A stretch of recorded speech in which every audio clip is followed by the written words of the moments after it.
Bismillahirrahmanirrahim. Alhamdulillah nahmaduhu wa nasta'inuhu wa nasta'dihi wa natubu ilaihi wa nataqarrabu ilaihi wa na'udzu bika min syururi anfusina wa sayyiati a'malina.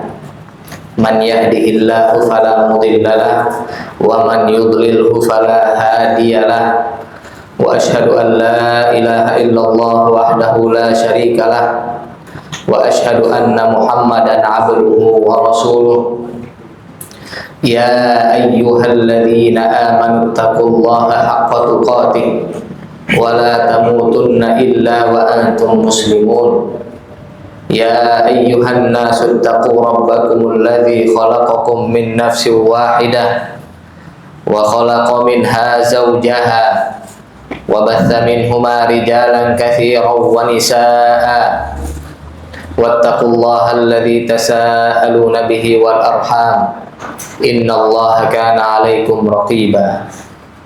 Ya ayyuhalladzina amanu taqullaha wa qulu qawlan sadida yuslih lakum a'malakum wa yaghfir lakum dhunubakum wa man yuti'illaha wa rasulahu faqad faza fawzan 'azima. Amma ba'd. Pertama-tama kita panjatkan puji dan syukur kepada Allah Subhanahu wa taala yang telah memberikan kepada kita nikmat yang tidak terhingga banyaknya, artinya tidak bisa dihitung. Wa in ta'uddu ni'matallah la tuhsuha. Apabila kalian itu mau menghitung nikmat Allah Subhanahu wa taala, maka kalian tidak akan mampu menghitungnya. Ya, kita bisa hidup, bahkan sekedar kita hidup aja itu adalah kenikmatan dari Allah Subhanahu wa taala. Apalagi kita dijadikan sebagai orang Islam. Kemudian kita dijadikan sebagai orang-orang yang belajar agama Islam, belajar agama syariat Islam. Maka ini adalah sebuah kenikmatan yang besar yang enggak semua orang itu mendapatkan hidayah untuk belajar agama. Untuk masuk Islam aja enggak semua orang. Kemudian di antara orang-orang Islam enggak semua juga yang mau belajar agama. Nah, inilah dia hidayah. Kebetulan masjid kita ini namanya Masjid Al-Hidayah juga ya. Jadi insya Allah kita menjemput hidayah ke sini ya. Menjemput hidayah, kita saling sharing tentang kebahagiaan atau tips-tips meraih kebahagiaan di dunia dan di akhirat. Itu adalah tema kajian kita hari ini, sehingga kita insya Allah akan berfokus tentang hal itu. Kemudian sholawat serta salam senantiasa kita haturkan kepada junjungan kita Nabi besar Muhammad SAW dengan mengucapkan Allahumma sholli ala Muhammad wa ala Muhammad. Pakai Sayyidina boleh, nggak pakai nggak apa-apa juga. Ya, yang penting kita bersolawat kepada Rasulullah Shallallahu Alaihi Wasallam. Jadi karena dalam sebuah hadis Rasulullah Shallallahu Alaihi Wasallam pernah bersabda, man sholla alayya wahidan, siapa yang bersolawat kepadaku satu kali, Shallallahu Alaihi Ashron, maka Allah akan memberikan sholawat kepadanya 10 kali. Maksudnya itu Allah akan mengirimkan sholawat. Sholawat itu artinya adalah doa salam sejahtera untuk orang tersebut 10 kali. Dalam hadis yang lain ya, Rasulullah SAW pernah bersabda, Rohima anfumriin, sungguh amat celaka seseorang, dzukirtu inda, namaku disebutkan di depannya. Nama Rasulullah SAW disebutkan Muhammad. Ya, Muhammad ini maksudnya Muhammad Rasulullah, bukan Muhammad yang lain. Muhammad banyak soalnya, tetapi ini adalah Muhammad Rasulullah. Lalu dia tidak bersolawat kepadaku. Ini sangat merugi orang seperti ini. Jadi kalau kita bahkan kata Syekh Saleh Fauzan, itu ulama yang ada di Arab Saudi, masih hidup sekarang, beliau mengatakan bahkan di khutbah Jumat itu kalau disebutkan nama Muhammad, maka kita wajib mengatakan Sallallahu Alaihi Wasallam. Tentu jangan teriak-teriak kita, karena itu khutbah Jumat, mengganggu orang. Apalagi ada yang tidur, ada yang biasa khutbah Jumat kan. Tapi mengganggu kekhusyuan orang lain maksudnya ya. Jadi walaupun di khutbah Jumat ketika disebutkan nama Rasulullah, maka kita katakan Sallallahu Alaihi Wasallam. Semoga dengan itu kita bisa menjadi dekat dengan Rasulullah SAW dan juga mendapatkan syafaat Rasulullah SAW. Kita itu meminta syafaat itu dengan bersolawat. Bersolawat itu kan kita berdoa kepada Allah. Jadi kita meminta syafaat itu sebenarnya kepada Allah, meminta syafaat Rasulullah, bukan memintanya kepada Rasulullah. Ya, walaupun memang nanti yang Allah mengizinkan Rasulullah SAW untuk memberi syafaat, tetapi memintanya itu ya kepada Allah Subhanahu wa Ta'ala. Jadi kita katakan, ya Allah, berikanlah syafaat Nabi Muhammad kepadaku, gitu. Artinya kita mintanya kepada Allah, nanti supaya Allah mengizinkan Nabi Muhammad SAW untuk memberikan kepada kita syafaat di hari kiamat nanti. Jadi jangan kebalik-balik ya. Kita memintanya kepada Allah, kita mengharapkannya kepada Allah Subhanahu wa Ta'ala, tetapi yang kita harapkan adalah syafaat Nabi Muhammad Sallallahu Alaihi Wasallam. Kita masuk langsung ke dalam bahasan kita, yaitu tentang kebahagiaan ya. Jadi orang itu banyak definisi tentang kebahagiaan, banyak definisi, tergantung dia itu pemikirannya seperti apa, pola pikirnya. Kalau ada orang-orang yang pikirannya duniawi aja, maka dia katakan kebahagiaan itu adalah kaya. Kaya itu bahagia berarti ya. Kaya bahagia. Kemudian kalau miskin berarti nggak bahagia. Padahal sahabat ada yang kaya, ada yang miskin. Apakah sahabat itu semuanya, yang miskin itu semuanya nggak bahagia? Enggak juga. Jadi tergantung pola pikir ya. Dan ada pernah dilihat ya indeks kebahagiaan yang ada di dunia ini. Jadi ada penelitian tentang indeks kebahagiaan. Nah, ini hasilnya sangat mengejutkan. Ternyata negara yang paling tidak bahagia itu adalah penduduk Amerika Serikat. Nah, ini saya dapatkan dari kajian Ustadz Khalid ya, Ustadz Khalid Basalamah ketika beliau menerjemahkan kajian ulama. Jadi beliau itu menerjemahkan kajian ulama di Padang. Jadi saya lihat itu kajiannya. Nah, di situ hasil dari indeks kebahagiaan itu yang terendah, artinya yang paling tidak bahagia adalah negara Amerika Serikat. Padahal kalau kita lihat mereka itu infrastrukturnya udah jauh lah, kita kalah jauh. Kekayaannya jauh ya, kekayaan sudah merata. Kalau di sini kan kalau kata orang-orang kekayaan tidak merata, ada orang kaya tetapi ada orang miskin banget di Indonesia kan. Sedangkan di mereka itu lebih merata. Tetapi ternyata yang paling banyak tidak bahagia adalah orang-orang atau rakyat Amerika Serikat. Nah, ini kan lucu juga. Padahal mereka itu secara duniawi sangat mumpuni. Ternyata mereka tidak bahagia. Kemudian kalau kita lihat salah satu negara yang paling banyak bunuh dirinya mana? Jepang. Jepang itu salah satu negara yang paling banyak bunuh dirinya. Apakah mereka enggak kaya? Salah besar kalau kita bilang mereka itu banyak orang miskinnya. Enggak. Mereka itu pekerjaannya rata-rata sudah established, artinya sudah mapan lah semuanya ya. Walaupun mungkin semuanya bukan saudagar kaya, enggak, tetapi untuk makan sehari-hari, untuk punya kendaraan itu udah bisa. Tetapi banyak yang bunuh diri, artinya bukan itu, bukan kaya kebahagiaan itu. Sedangkan kalau kita lanjutkan lagi lihat di indeks kebahagiaan itu, yang paling bahagia adalah negara Nigeria. Padahal Nigeria itu negara yang tidak kaya kan? Ya, kalau kita bisa bilang negara miskin bisa juga. Ya, mungkin ada orang kaya di situ, tetapi lebih banyak orang yang tidak kaya gitu kan. Ternyata mereka yang paling bahagia. Ya, rakyat atau penduduk yang paling bahagia adalah penduduk negara Nigeria. Ini kan sangat mengejutkan ya. Kaget kita dengar indeks ini, dengar hasil dari penelitian ini. Jadi kebahagiaan itu pertama bukan kekayaan. Ini adalah salah satu salah paham yang sering kita lihat di kalangan orang-orang ya. Orang mengatakan bahwasanya kalau kaya pasti bahagia gitu. Kemudian ada juga sebagian orang, jadi ini adalah salah satu dari makna bahagia yang salah. Pertama, makna bahagia yang salah adalah kaya. Nah, ini salah, udah kita bantah tadi. Kemudian yang kedua adalah makna bahagia yang salah adalah kelezatan, kenikmatan. Nah, kenikmatan itu bukan kebahagiaan. Ini sangat berbeda. Kenikmatan itu sifatnya adalah sementara. Sedangkan kebahagiaan itu selamanya, maksudnya itu selama kita hidup kita bahagia. Nah, sedangkan kenikmatan itu sementara. Kenikmatan itu kan ada dua. Ada kenikmatan halal, ada kenikmatan haram. Kenikmatan makan misalkan. Halal, kenikmatan makan halal, asal uangnya dari hasil yang halal ya. Itu halal. Tetapi setelah kita kenyang, nggak nikmat lagi makan. Ya, makan di restoran mana? Nasi Padang yang paling enak. Kita makan ya paling banyak sepiring 2 piring, habis itu udah nggak nikmat lagi makan. Kalau kita makan 5 piring udah nggak ada nikmatnya. Lebih dari 2 piring itu, piring ketiga, piring keempat, piring kelima, udah nggak ada nikmatnya sama sekali.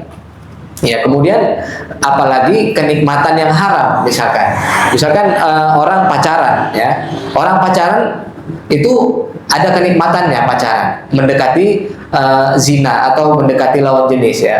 Kenapa orang pacaran? Ya karena ada kenikmatannya. Kalau nggak ada ya nggak ada orang pacaran gitu kan. Nah, tetapi itu kebahagiaan, kenikmatan yang sementara. Ya coba kalau dia melakukan ya, waliyadzubillah, ternyata dia kebablasan melakukan zina misalkan. Terus wanitanya ini hamil. Itu apa nggak ketakutan dia itu? Laki-laki dan perempuannya udah hilang itu kenikmatan yang pernah terjadi beberapa menit itu udah hilang dengan apa? Dengan kesengsaraan yang ada, ketakutan, takut ini, takut ketahuan orang tua misalkan. Terus nanti mau digugurkan nanti ketangkep polisi, ya ketakutan juga ya kan. Jadi hidup dalam ketakutan, kenikmatan beberapa saat diakhiri dengan ketakutan berhari-hari bahkan bertahun-tahun bisa ketakutan itu terjadi ya. Jadi ini adalah salah satu dari makna kebahagiaan yang salah, yaitu kenikmatan. Karena kenikmatan itu sekali lagi adalah sesuatu yang sementara, sedangkan kebahagiaan itu adalah sesuatu yang kekal abadi. Apalagi kalau kita mengatakan kebahagiaan dunia dan akhirat. Di dunia kita itu bahagia, kemudian di akhirat insya Allah juga berbahagia. Kemudian di antara makna kebahagiaan yang salah adalah santai. Santai itu bukan kebahagiaan. Ya misalkan kita ingin setiap hari bersantai, nyantai aja maunya, itu bukan kebahagiaan. Nganggur itu bukan kebahagiaan. Ya, kebahagiaan itu adalah ketika kita berkegiatan dan kegiatannya itu bermanfaat, itu kebahagiaan. Nganggur sama sekali bukan bahagia. Ada orang yang bilang saya ingin nganggur karena supaya bahagia. Mungkin dia itu ketika nganggur seminggu pertama ya dia bahagia, seminggu pertama, seminggu kedua, kemudian udah masuk sebulan, wah bingung juga mau ngapain. Nah mulai hilang kebahagiaannya. Jadi nganggur itu bukan kebahagiaan. Sedangkan kalau kita lihat para ulama, mereka itu menuntut ilmu agama. Jadi melakukan perjalanan jauh demi menuntut ilmu agama, dan mereka itu berbahagia dengan hal tersebut. Jadi mereka nggak nganggur, mereka ngaji, mereka kerja, mereka melakukan kegiatan-kegiatan olahraga. Itulah yang dinamakan dengan kebahagiaan. Ketika ada kegiatan yang bermanfaat, bukan malah kita cari pengangguran. Ya. Pengangguran itu tidak ada kebahagiaannya. Ada cerita bahwasanya ada seorang ulama yang bernama Abu Hatim Ar-Razi. Abu Hatim Ar-Razi ini memiliki anak yang bernama Ibnu Abi Hatim Ar-Razi. Mereka itu saat bepergian di dalam menuntut ilmu, mereka melakukan bepergian dengan jalan kaki bertahun-tahun untuk mencari ilmu hadis. Dari Rozi itu, dari Roy itu adanya di Persia, di Iran sekarang. Nah mereka itu pergi ke tempat-tempat lain, ke Kufah, ke Basrah, ke Irak ya zaman sekarang. Nah itu untuk mencari hadis, untuk mencari ilmu-ilmu, dan mereka itu berbahagia. Itulah kebahagiaan yang mana kita mengisi kebahagiaan kita atau mengisi hari-hari kita dengan kegiatan-kegiatan yang bermanfaat, mencari ilmu ya. Mencari ilmu sama seperti kita sekarang ini mencari ilmu, ada kajian bulanan ya. Kalau bisa, misalkan kita bisanya mengadakan kajian bulanan di hari-hari lain selain kita mengadakan kajian bulanan, kita bisa mendengarkan kajian-kajian ustadz yang ada di YouTube. Itu juga merupakan tindakan menuntut ilmu. Dan menuntut ilmu itu adalah salah satu kegiatan yang paling bermanfaat ya. Karena dalam sebuah hadis Rasulullah SAW pernah bersabda, "Majtama'a qaumun," tidaklah sebuah kaum berkumpul fi baitin min buyutillah, di rumah-rumah Allah Subhanahu wa taala. Maksudnya adalah di masjid ya, seperti kita di sini. Yatluna kitab Allah, mereka itu membaca Al-Qur'an, wa yatadarasunahu bainahum, dan mereka itu melakukan tadarus, artinya saling mengajarkan Al-Qur'an tersebut. Ya, illa nazalat alaihimus sakinah, kecuali akan turun kepada mereka ketenangan, wa ghasyiyatuhumur rahmah, dan mereka akan diliputi dengan rahmat Allah Subhanahu wa taala, wa haffathumul malaikah, diliputi dengan malaikat, wa dzakarahumullah fi man indah, dan Allah Subhanahu wa taala akan menyebut-nyebut mereka di kalangan malaikat yang ada di sisi Allah Subhanahu wa taala. Jadi insya Allah sekarang ini ada malaikat-malaikat ya, malaikat maksudnya di sini adalah malaikat rahmat ya, bukan malaikat maut. Malaikat maut nanti ketika kita meninggal ya. Nah, jadi bukan kebahagiaan adalah seseorang itu waktunya kosong aja, nggak ngapa-ngapain ya, nganggur. Nah, ini adalah salah satu makna kebahagiaan yang salah. Jadi apa itu makna kebahagiaan yang benar ya? Jadi kebahagiaan itu ada dua, kebahagiaan dunia dan juga kebahagiaan akhirat. Sekarang kita berbicara tentang kebahagiaan dunia.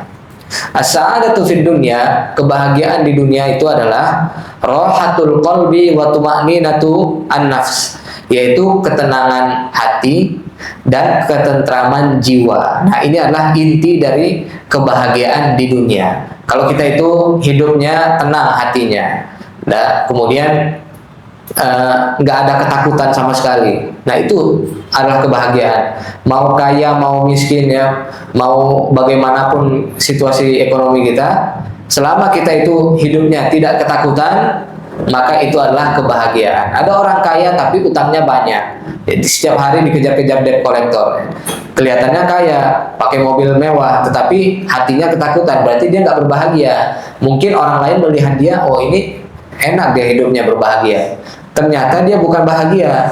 Di dalam hatinya ada ketakutan, dan itu bukan sama sekali atau berbeda sama sekali dengan kebahagiaan. Jadi walaisat mujarradu mata'in au mal au jah, dan bukanlah sama sekali harta kemudian jah. Jah itu artinya adalah kedudukan ya. Kedudukan atau jabatan itu bukan kebahagiaan. Jadi ada orang yang mendapatkan jabatan tapi dia nggak bahagia, karena ketika orang itu sudah dapat satu jabatan, dia mau jabatan yang lebih tinggi lagi. Begitu terus.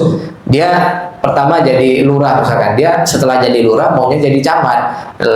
Terus setelah jadi camat kepikirannya jadi apa? Jadi bupati ya, atau jadi wali kota. Begitu terus, kehidupannya itu hanya dalam angan-angan terus. Nah, ini bukan bahagia. Bahagia itu adalah ketika kita itu merasa cukup dengan apa yang diberikan Allah Subhanahu wa taala. Itulah yang dinamakan dengan kebahagiaan di dunia. Bahkan ada orang yang sudah mendapatkan jabatan tertinggi ya, tapi dia hidup dalam ketakutan. Kenapa? Takut dilengsarkan misalkan, atau takut dikhianati sama teman-temannya ya. Misalkan raja itu ada ketakutannya. Takut apa? Takut dikhianati dengan orang-orang yang di sekitarnya. Makanya nggak semua raja itu bahagia ya. Memang ada juga raja yang bahagia, tetapi nggak semua raja atau presiden itu berbahagia, karena kan banyak ketakutannya. Nah, jangan kita kira bahwasanya pejabat itu pasti bahagia, enggak juga gitu ya. Pejabat itu nggak ada hubungannya dengan kebahagiaan. Mungkin dia ketika mau jadi pejabat dia mencari kebahagiaan, rupanya sudah menjadi pejabat tidak bahagia juga karena banyak ketakutannya, banyak keinginan. Ya, demikianlah manusia ya. Kalau manusia itu bisa mengumpulkan emas satu gunung, dia maunya gunung yang lainnya, begitu terus. Jadi selama kita itu tidak memiliki ketenangan dan ketentraman ya, rasa cukup, maka kita tidak pernah berbahagia di dunia ini. Kemudian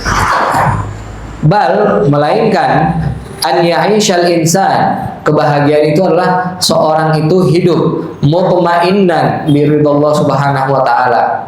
Dia itu tenang dengan keridhaan Allah subhanahu wa ta'ala, wa mustaqiman ala ta'atih, dan dia itu istiqomah di atas ketaatan kepada Allah subhanahu wa ta'ala.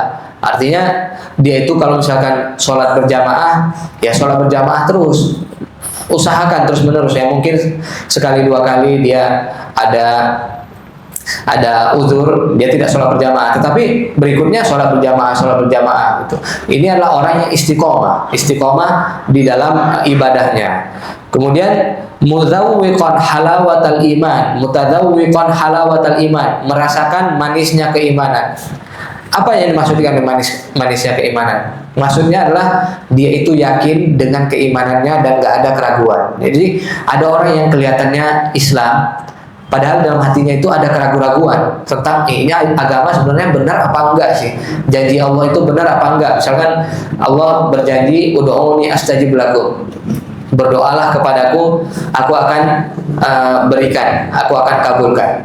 Nah, di dalam hatinya ada keraguan, apakah Allah benar akan mengabulkan doaku apa enggak? Nah, ini berarti dia itu bukan orang yang percaya.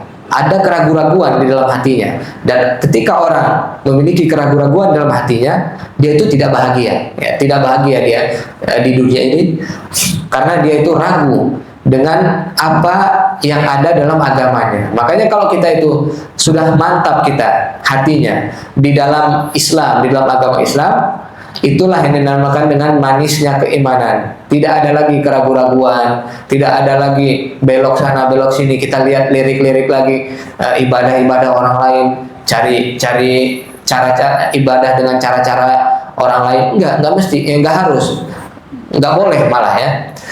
Kalau kita sudah merasakan ini adalah agama yang benar, ini adalah tata cara beribadah yang benar, ya udah, itu aja yang kita lakukan. Nggak perlu lagi kita cari-cari lagi cara-cara yang lain, ya, karena dengan demikian akan hilang manisnya keimanan, akan datang keraguan-keraguan, ya. Apalagi kalau kita baca-baca buku-buku yang banyak syubhat padanya, banyak rancu-rancuan, buku-buku yang mengajak kepada tidak beriman kepada Allah Subhanahu Wa Taala, buku-buku yang dikarang oleh orang-orang Barat sana. Nah, kalau kita baca ini maju karena banyak bacaannya. Kita lihat bacaannya apa dulu.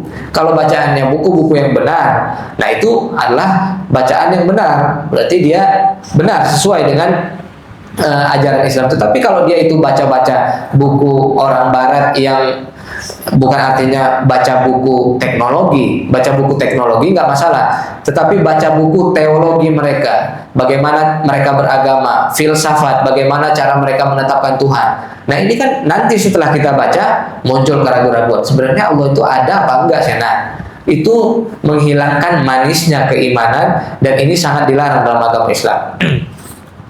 Allah Subhanahu wa taala firman, "Man 'amila sholihan min dzakarin aw untha." Siapa yang beramal soleh dari laki-laki ataupun perempuan, wa huwa mu'min, dan dia itu beriman kepada Allah Subhanahu wa taala, falanuhyiyannahu hayatan thayyibah, maka kami akan jadikan dia hidup dengan kehidupan yang baik. Ya, ini adalah janji Allah Subhanahu wa taala. Jadi dia itu beramal soleh, baik itu laki-laki atau perempuan, wa huwa mu'min, dia beramal dan beriman, maka dia akan hidup dalam kehidupan yang baik, hidup dalam kehidupan yang tentram, yang aman, karena dia melakukan hal-hal yang sudah diperintahkan Allah Subhanahu wa taala.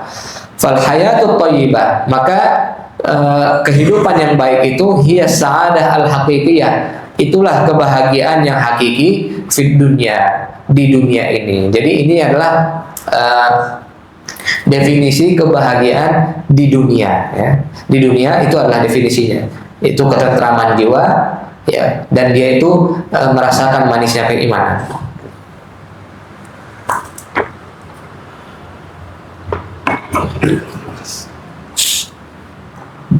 Kemudian yang berikutnya kita melihat kepada as-sa'adah fil akhirah, kebahagiaan di akhirat. As-sa'adah fil akhirah ya adalah al-fauzu biridallah subhanahu wa ta'ala, mendapatkan keridhaan Allah subhanahu wa ta'ala, wan najah minan nar, kemudian bebas dari api neraka, wa dukhulul jannah, dan masuk surga. Ini aja ya. Ini adalah definisi kebahagiaan di akhirat. Jadi kapan kita itu dikatakan bahagia di akhirat? Pertama, kita mendapatkan keridhaan Allah Subhanahu wa taala, kemudian tidak masuk neraka dan masuk surga ya. Jadi tiga ini. Tetapi tiga ini saling berkaitan ya. Kalau orang itu masuk surga, berarti dia pasti diridhoi oleh Allah Subhanahu wa taala. Tetapi masuk neraka dan masuk surga itu bisa jadi orang kena dua-duanya. Artinya dia masuk neraka dulu, baru dia masuk surga. Ini bisa terjadi. Kapan? Kalau dia itu beriman, dia memiliki tauhid kepada Allah Subhanahu wa taala, dia tidak syirik. Tetapi dia memiliki dosa-dosa yang belum diampuni Allah Subhanahu wa taala. Contohnya misalkan dia sampai meninggal itu masih melakukan riba, misalkan contoh aja ya, masih melakukan riba dan tidak pernah bertaubat kepada Allah Subhanahu wa taala. Ya, belum pensiun. Ya kalau dia udah pensiun terus bertaubat, ya itu mendingan. Tetapi kalau dia masih muda, masih bekerja dengan riba, tiba-tiba meninggal, belum pernah bertaubat. Nah, ini kan bisa jadi tidak Allah ampuni, bisa jadi Allah ampuni, karena dosa itu ada dua, dosa yang bisa Allah ampuni tanpa taubat, kedua dosa yang tidak akan Allah ampuni tanpa taubat. Yang tidak akan Allah ampuni tanpa taubat itu adalah dosa syirik. Misalkan kita menjadi dukun, kita kan, atau kita itu pergi ke dukun, atau memiliki keyakinan-keyakinan yang tidak benar, lalu kita tidak pernah bertaubat sampai meninggal, maka itu tidak akan diampuni Allah Subhanahu wa taala. Ini bukan kata saya, tetapi kata Allah Subhanahu wa taala. Kemudian dosa yang kedua adalah dosa yang bisa diampuni walaupun tidak bertaubat. Maksudnya itu bisa saja diampuni, bisa tidak diampuni ya. Kita lihat aja di akhirat nanti. Nah, itu adalah dosa-dosa lain selain syirik. Seperti misalkan seseorang itu pernah berzina, lalu dia belum pernah bertaubat, rupanya meninggal duluan. Nah, beda dengan orang yang pernah berzina, lalu dia sudah bertaubat. Ini lain lagi. Ini pernah berzina, pernah mencuri, pernah korupsi, pernah melakukan hal-hal yang buruk, yang jahat, tetapi tidak pernah bertaubat kepada Allah Subhanahu wa taala, meninggal duluan. Nah, inilah dia yang antara dua, bisa jadi diampuni Allah, bisa jadi tidak diampuni Allah Subhanahu wa taala. Dalam sebuah ayat Allah Subhanahu wa taala firman, "Innallaha la yaghfiru ay yushraka bihi." Allah Subhanahu wa taala itu tidak akan mengampuni dosa syirik. Ini tidak akan ya. Ini maksudnya apa? Kalau tidak bertaubat. Ya, kalau bertaubat, insya Allah semua dosa Allah akan ampuni ya. Wa yaghfiru ma duna dzalika liman yasha. Dan Allah Subhanahu wa taala itu bisa saja mengampuni dosa-dosa di bawah itu bagi siapa yang Allah kehendaki. Maksudnya, kalau dia belum pernah bertaubat, nah antara dua ini bisa jadi diampuni, bisa jadi tidak diampuni. Ini tergantung kehendak Allah Subhanahu wa taala.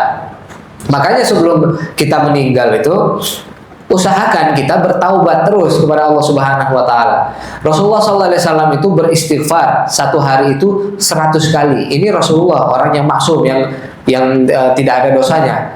Apalagi kita yang banyak dosa, maka biasakan istighfar terus menerus, astagfirullah, astagfirullah, astagfirullah. Zikir kita itu, wirid kita selalu beristighfar. Insya Allah kita itu dikaruniai taubat, agar kita tidak masuk neraka sama sekali. Yang kita inginkan kan bukan hanya masuk surga doang, tapi masuk surga dan tidak pernah masuk neraka.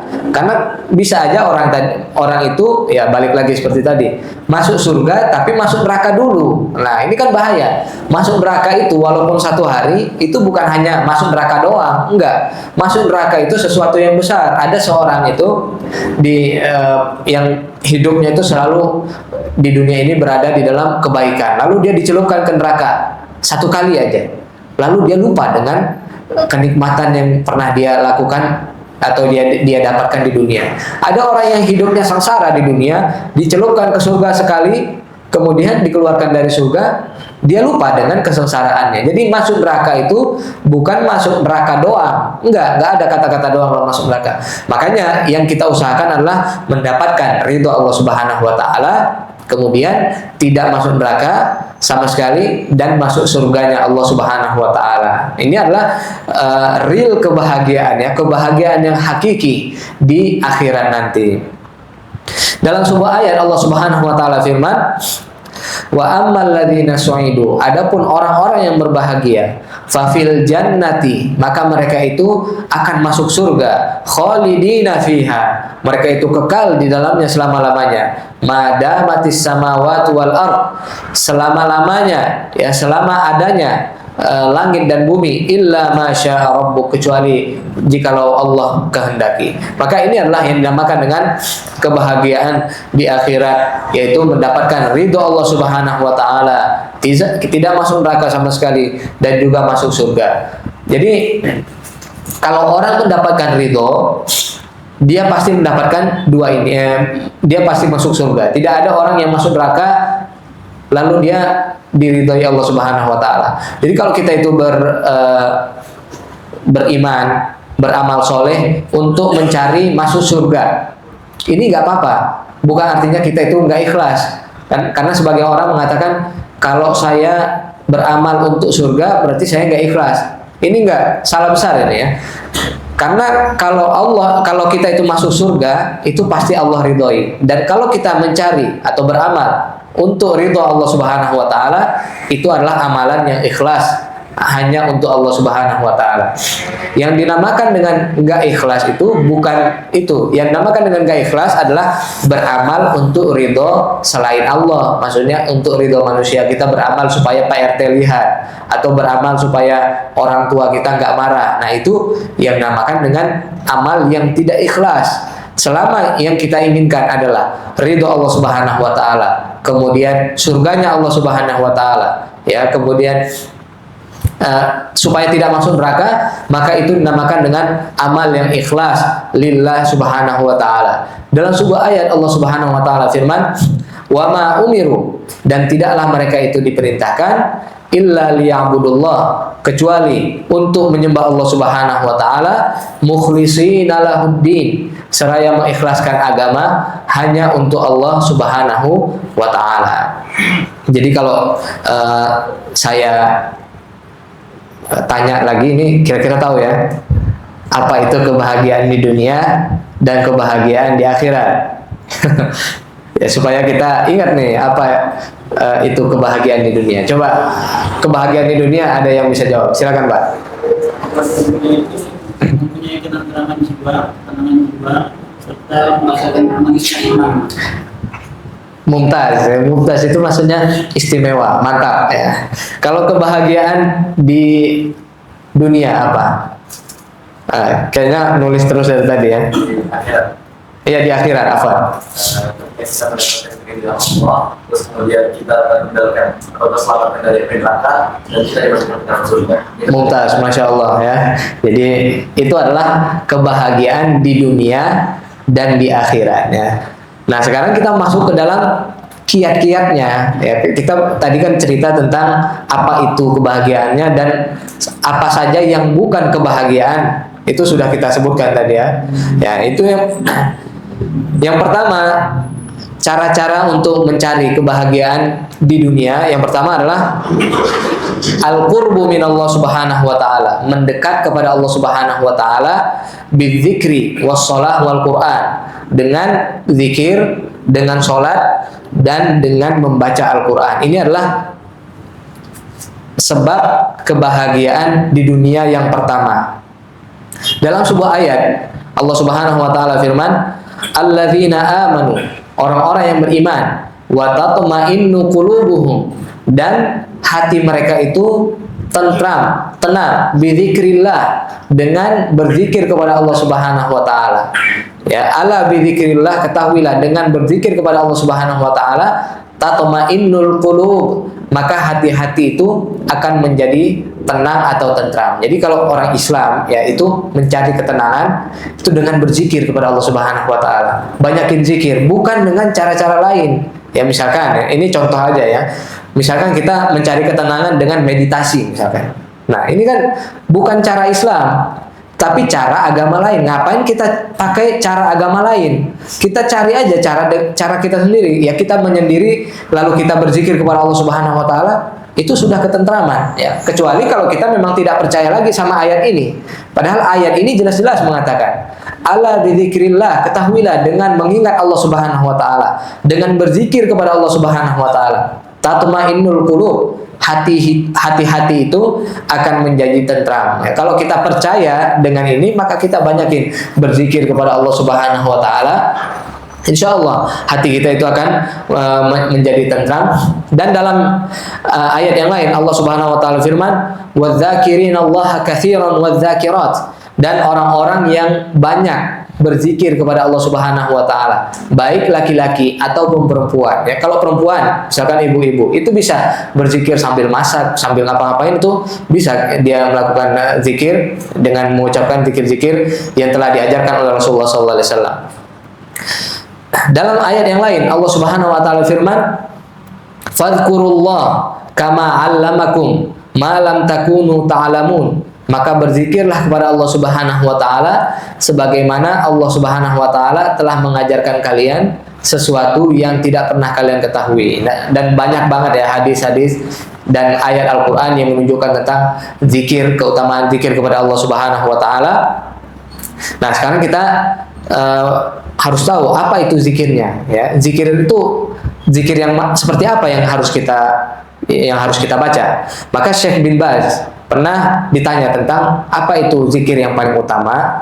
Beliau menjawab dengan afdhalul dzikr, zikir yang utama adalah la ilaha illallah wahdahu la syarikalah lahul mulku wa lahul hamdu wa huwa ala kulli syai'in qadir. Ini adalah zikir yang paling utama. Kemudian disertai juga dengan tasbih, yaitu subhanallah, tahmid alhamdulillah, kemudian takbir Allahu akbar, dan tidak lupa dengan istighfar, yaitu astagfirullah ya. Dan ini adalah zikir-zikir yang sebenarnya simpel aja, harusnya kita semua udah hafal, tetapi mungkin sebagian dari kita itu jarang mengamalkannya. Nah, setelah dari kajian ini, insya Allah semua dari kita banyak berzikir kepada Allah Subhanahu wa taala.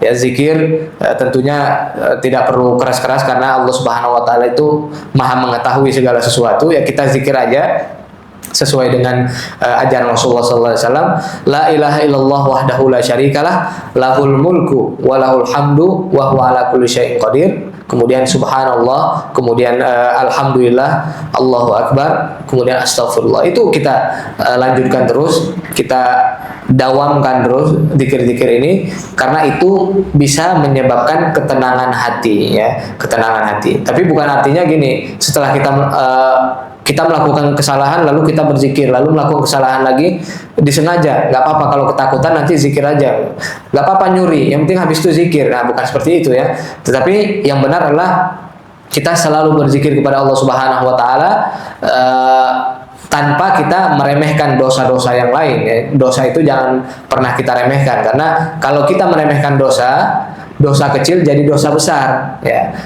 Apalagi dosa besar ya.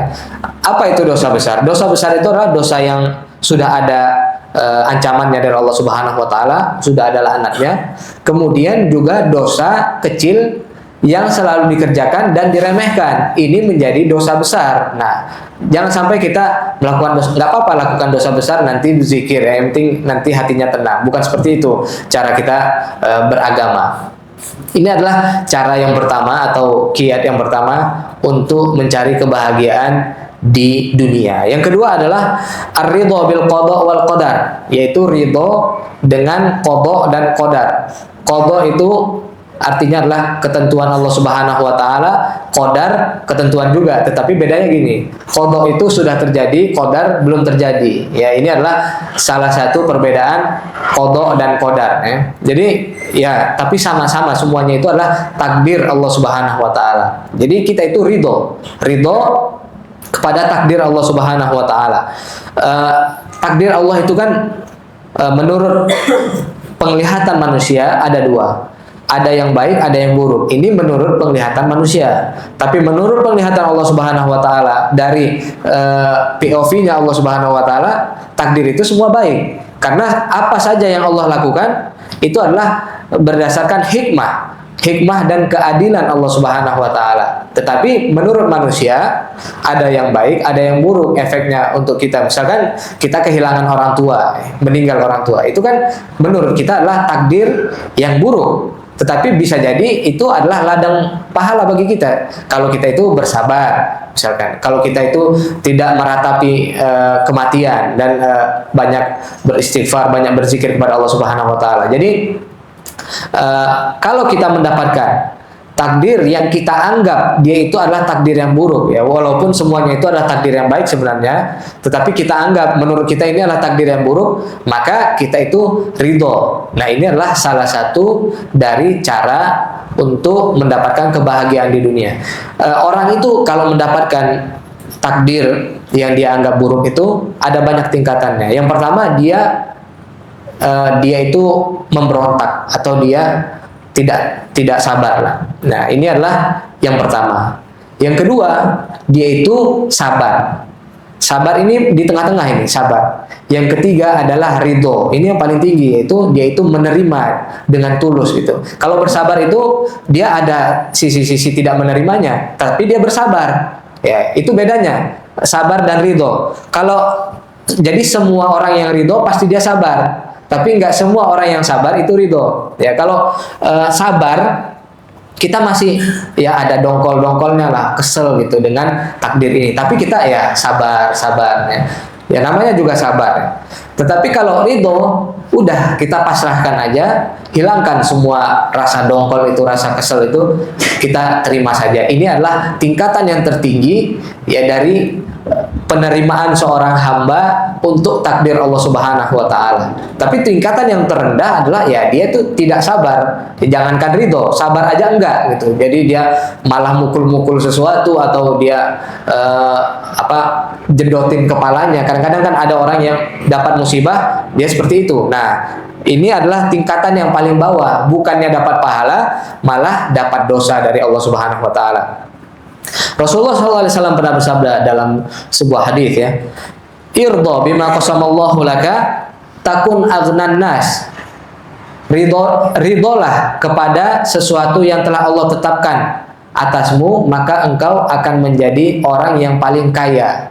Ya, jadi kaya itu maksudnya adalah tidak membutuhkan. Nah, ini adalah kaya. Kaya itu dalam bahasa Arab itu adalah ghani atau al-ghina. Al-ghina itu adalah kekayaan, ghani orang kaya. Ya. Tajir itu artinya bukan orang kaya kalau dalam bahasa Arab.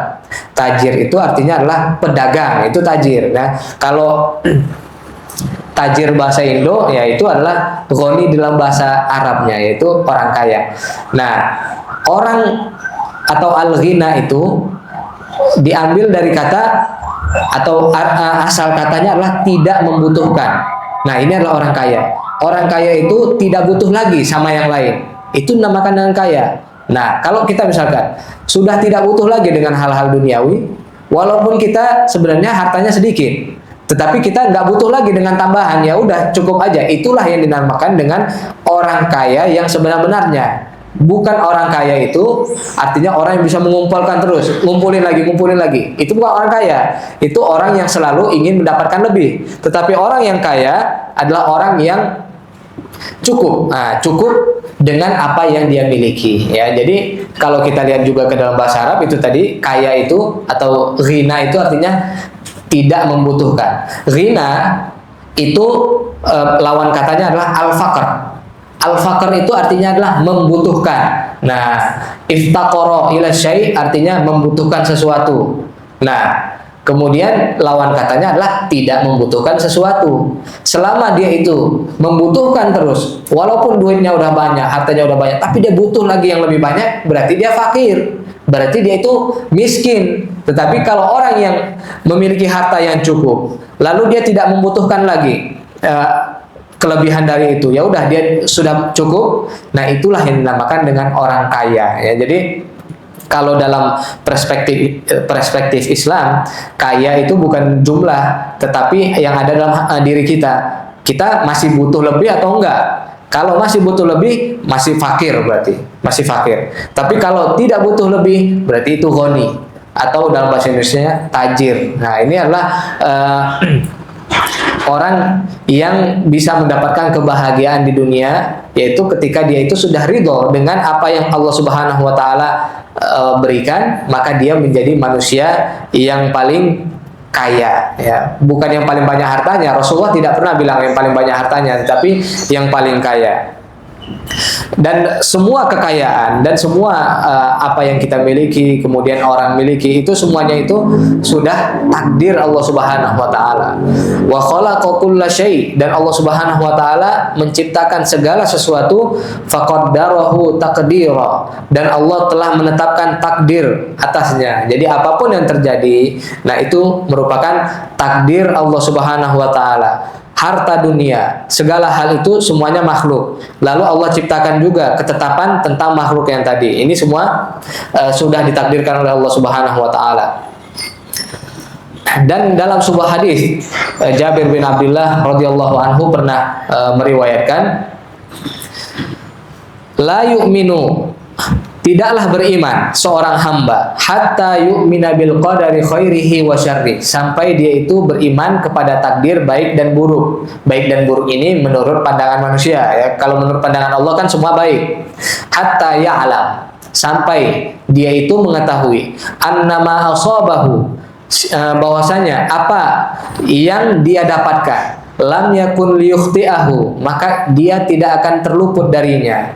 Wa annama akhta'ahu, dan sesuatu yang terluput darinya, yang tidak dia dapatkan, lam yakun liyusibah, maka itu tidak akan dia dapatkan. Jadi apa yang kita dapatkan itu memang udah takdir kita.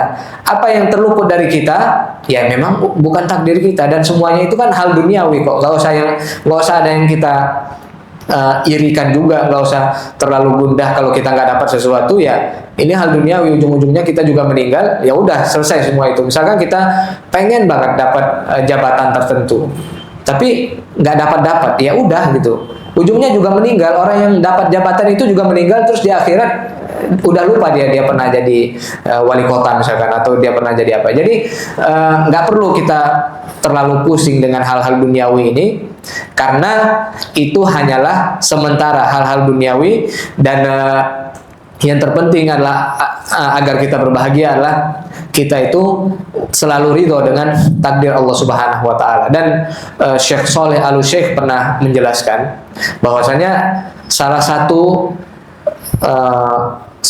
faidah dari beriman kepada takdir adalah eratnya ukhuwah Islamiyah, eratnya persaudaraan sesama muslim. Kok bisa gitu ya? Kan kalau kita mikir kenapa bisa? Karena gini, kalau ada orang yang dapat sesuatu kenikmatan, ya kita nggak marah sama dia, nggak kesel, nggak gundah gulana. Kenapa? Karena itu udah memang takdir dia. Ya udah kita biarin aja, memang itu takdir dia. Nah sebaliknya, nanti kalau kita dapat sesuatu, dia juga nggak perlu gundah gulana. Kenapa? Karena semuanya udah takdir kepada Allah Subhanahu wa taala.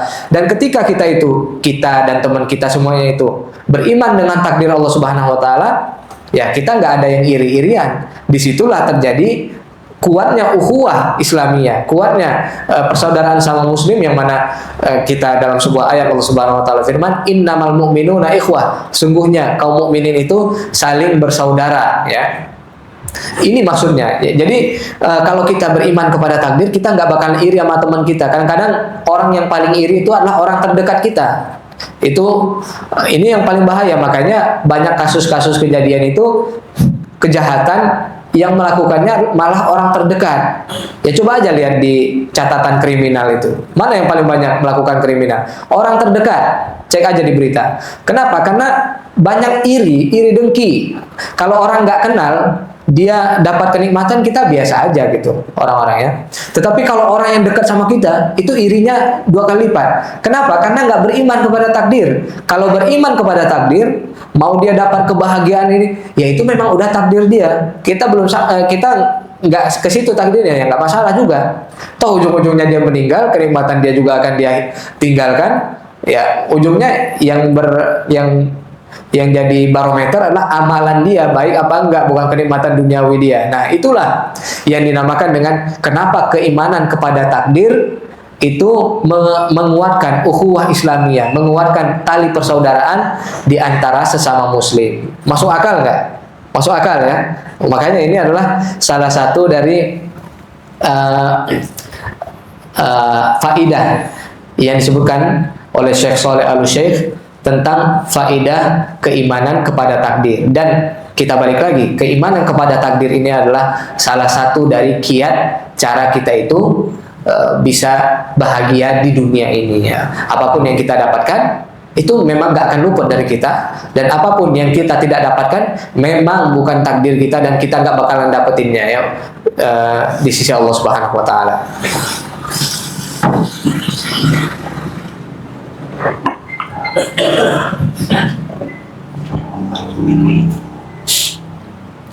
Kemudian yang ketiga adalah beramal soleh, ya, melakukan perbuatan baik.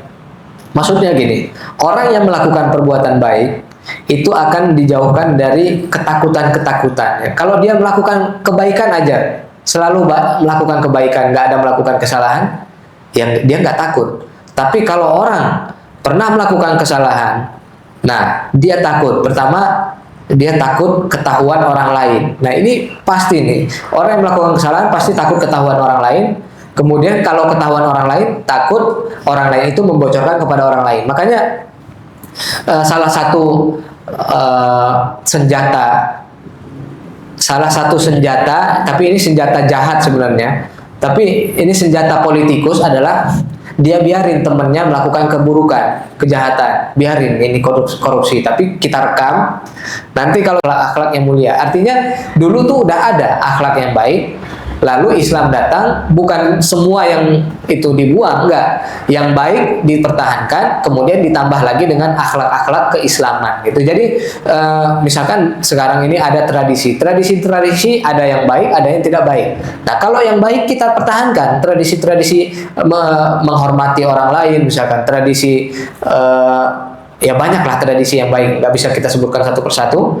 Nah itu kita pertahankan. Tetapi yang tidak baik, yang mengandung kesyirikan kepada Allah Subhanahu wa Ta'ala, itulah yang kita hilangkan atau kita tinggalkan, karena kita lebih mendahulukan agama daripada apapun. Jadi akhlakul karimah ini adalah sesuatu yang sangat penting untuk mendapatkan kehidupan yang bahagia. Karena kalau orang akhlak karimah, nggak perlu banyak-banyak yang jauh-jauh lah. Orang yang selalu tersenyum ketemu orang lain, atau orang yang selalu nyapa, pasti orang lain tuh suka. Ketika orang lain, masyarakat pada suka dengan dia, ya dia nggak ada yang mengganggu, nggak ada yang ngapa-ngapain, dan dia akan mendapatkan kebahagiaan di dunia. Inilah yang dimaksudkan dengan akhlakul karimah, itu membuat kita itu bahagia. Makanya walaupun kita misalkan kita sudah tahu ini orang tidak baik atau mereka itu berada dalam kesalahan, ya cara kita memberitahunya itu adalah cara yang mengandung akhlakul karimah. Kita kasih tahu dengan cara yang baik. Jangan sampai yang kita bawakan benar tetapi cara kita salah, akhlak kita tidak baik, maka malah orang lain lari. Tetapi kebenaran yang dibawa harus dibawa dengan cara yang benar. Maksudnya adalah harus dibawa dengan akhlakul karimah, dengan cara yang baik, cara yang diterima oleh orang lain, agar mereka itu menerima. Bukan maksudnya adalah kalau kita berdakwah terus diterima, itu berarti kita sukses dakwahnya. Misalkan ustadz yang followersnya banyak berarti dia sukses. Ustadz yang tidak banyak followersnya tidak sukses. Bukan itu. Bukan dari situ kita melihat kesuksesannya. Tetapi cara dia berdakwah, akhlakul karimah apa enggak. Nah itulah yang kita lihat. Misalkan bukan ustadz aja, misalkan pemuda yang hijrah, yang ngaji dengan kajian-kajian yang benar misalkan. Nah, kemudian dia mau memberitahukan masyarakatnya, ya dia kasih tahu dengan cara yang baik. Jangan sampai dia petantang-petenteng, dia merasa, oh saya udah paling tahu nih, kalian adalah orang-orang yang salah, yang sesat. Nah, nggak bakalan ada yang mau mendengarkan dia. Tapi kalau dia itu memulai dengan akhlakul karimah, dengan orang tuanya, kadang-kadang musuh dakwah yang paling kuat adalah orang tua, kadang-kadang ya. Makanya ketika orang tua kita tidak mengikuti dakwah, kemudian kita sudah ngaji, Ya, paling pertama yang harus kita lakukan adalah birrul walidain, atau berbakti kepada orang tua. Ketika orang tua kita ngelihat, ini anak setelah ngaji kok makin bagus akhlaknya, makin berbakti kepada orang tua. Yang sebelumnya nggak pernah nyiapin teh, sekarang nyiapin teh misalkan ya. Sebelumnya nggak pernah bikinin kopi bapaknya, sekarang bikinin kopi ya, atau hal-hal lainnya. Nah, mulai orang tuanya penasaran juga, sebenarnya ente tuh ngaji apa sih? Nah, disitulah mulai penerimaan ya di dalam dakwah ini ya. Itu dimulai dengan akhlakul karimah. Makanya akhlakul karimah itu adalah ujung tombak dari dakwah Islam ini. Ketika orang itu membawa dakwah yang benar, akhlaknya tidak benar, maka tumpul tombaknya itu. Maksudnya tidak akan masuk ke dalam sesuatu yang dia inginkan. Tetapi kalau dia itu membawa akhlakul karimah, maka dia membawa tombak yang tajam. Maksudnya dia itu membawa hujah yang bagus, yang caranya yang bagus, dan itu insya Allah akan lebih diterima. Dan kita balik lagi, akhlakul karimah adalah salah satu dari tips atau kiat untuk hidup dengan bahagia. Dan Rasulullah SAW adalah orang yang bisa kita jadikan panutan di dalam akhlakul karimah. Dalam sebuah ayat Allah Subhanahu wa taala firman, wa innaka la'ala khuluqin azim, dan engkau itu benar-benar berada atau memiliki akhlak yang besar. Dalam hadis Aisyah radhiyallahu anha pernah ditanyakan, bagaimana akhlak Rasulullah SAW? Maka Aisyah mengatakan, karena khuluquhul Quran, akhlaknya adalah seperti Al-Quran. Maksudnya apa? Al-Quran kan banyak mengajarkan akhlak-akhlak yang baik. Ya, Rasulullah itu adalah manusia pertama yang melakukan akhlak-akhlak yang baik itu, yang sesuai dengan Al-Quran dan sesuai dengan ajaran Rasulullah SAW. Ini adalah 4 ya, tips ya kebahagiaan di dunia. Kira-kira ada yang mau bertanya?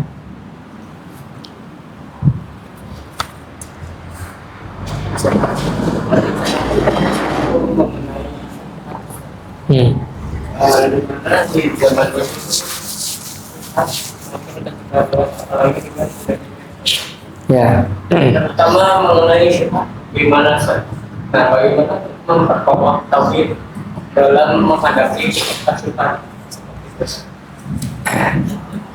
Jadi pertanyaannya adalah bagaimana memperkokoh tauhid untuk menghadapi syubhat ya. Yang pertama adalah rajin ikut kajian, rajin mendengarkan kajian. Maksud saya tuh nggak mesti kita itu kajian terus tiap hari datang ke kajian ini kajian itu. Kita kan ada kerjaan juga. Bisa jadi kita dengarkan kajian itu di YouTube misalkan, atau di mana, di Spotify, atau ya di mana-mana lah. Kita rajin mendengarkan ceramah-ceramah atau kajian-kajian yang berisi tentang tauhid kepada Allah Subhanahu wa taala. Jadi kajian kan banyak, di mana-mana banyak ya. Kita bisa cek-cek kajian-kajian ini, kajian itu, kemudian kita filter apa yang kita lihat, kita filter. Sekarang itu ada atau banyak lah anak-anak yang nontonin streamer-streamer yang ini bukan hanya mengarahkan kepada akhlak yang tidak baik, malah dia mengarahkan kepada murtad, ya, ateis. Artinya dia mengatakan, kita itu ada salah satu orang yang mengatakan, kalau butuh hal duniawi nggak butuh Allah Subhanahu wa taala. Ada kan yang mengatakan demikian. Dia nggak paham apa itu istidraj. Bisa jadi Allah Subhanahu wa taala memberikan kepada dia hal duniawi terus supaya dia makin jauh. Terus dia meninggal di atas itu. Nah, ini kan sesuatu atau salah satu ujian Allah Subhanahu wa taala. Ujian itu kan ada ujian dengan kesusahan, ada ujian dengan kesenangan. Ya, kalau orang biasanya ujian dengan kesusahan jelas, oh ini saya lagi diuji. Tapi kalau diuji dengan kebahagiaan, diuji dengan bukan kebahagiaan, kenikmatan, diuji dengan kesenangan, dia nggak ngerti bahwasanya dia sedang diuji. Nah, jadi kita harus filter hal-hal yang kita tonton. Ya, kalau kita lihat ini tontonannya membuat akidah kita itu nggak kuat, bahaya ini. tontonannya nggak usah ditonton, karena kadang-kadang kita nonton sekali terus kebayang, oh iya juga ya. Nah itu bahaya ya. Kemudian yang ketiga adalah pertama tadi kan sering lihat kajian, kemudian filter tontonan. Yang ketiga adalah cari teman-teman yang baik itu, karena teman-teman yang baik itu saling mengingatkan. Dalam sebuah ayat Allah Subhanahu wa taala firman, "Wadzakir," dan berilah peringatan. Fa inna dzikra, sungguhnya peringatan itu tanfaul mu'minin. Itu sangat bermanfaat bagi orang yang beriman. Jadi kalau teman-teman kita itu baik, nah itu insya Allah saling mengingatkan. Tapi sebagian orang ada yang mengatakan bahwasanya kalau teman-temannya baik itu teman-teman munafik semuanya. Jadi mereka itu sebenarnya melakukan dosa tapi diam-diam. Ya, mendingan melakukan dosa diam-diam daripada melakukan dosa terang-terangan. Dalam sebuah hadis Rasulullah SAW pernah bersabda, "Kullu ummati mu'afa." Seluruh umatku itu akan diampuni, bisa diampuni illal mujahirin, kecuali orang-orang yang menampakkan kemaksiatannya. Kalau melakukan maksiat diam-diam, itu satu keburukannya, itu untuk kita aja, dan kalau kita bertaubat udah selesai. Tetapi kalau melakukan kemaksiatan terang-terangan, keburukannya selain untuk kita juga untuk orang lain bisa mengikuti. Dan kalau misalkan orang lain mengikuti, dosanya itu bisa balik lagi ke kita, karena itu adalah tabungan dosa, jadi dosa jariah, dosa bertumpuk padahal kita udah bertaubat kepada Allah Subhanahu wa taala misalkan. Nah itulah salah satu dari cara untuk memperkuat tauhid di era syubhat ya. Karena kan kadang-kadang orang itu selamat dari syahwat. Dari syahwat dia selamat, tapi dari syubhat nggak selamat. Syubhat itu artinya adalah kerancu-rancuan yang membuat kita itu ragu. Ini inti dari syubhat itu adalah yang membuat kita itu ragu tentang kebenaran agama Islam, tentang kebenaran sunnah Rasulullah SAW. Ketika kita mendengarnya itu, kita ragu. Oh iya juga, benar juga. Nah, itu adalah syubhat gitu ya. Kalau syahwat jelas, syahwat itu adalah sesuatu yang diinginkan oleh hawa nafsu. Kita melihat hal-hal yang tidak baik, pergi ke tempat-tempat yang tidak baik, itu isinya adalah syahwat. Dan syahwat itu orang ngaji, nggak ngaji semua tahu itu tuh nggak baik, cuman mereka tetap melakukannya aja. Beda dengan syubhat. Syubhat itu yang tahu hanya yang ngaji, yang nggak ngaji nggak tahu. Dia kira ini baik, rupanya tidak baik, gitu ya. Kita cukupkan sampai sini. Kita baca doa kafaratul majelis. Subhanakallahumma bihamdika asyhadu an la ilaha illa anta astaghfiruka wa atubu ilaik. Assalamualaikum warahmatullahi wabarakatuh.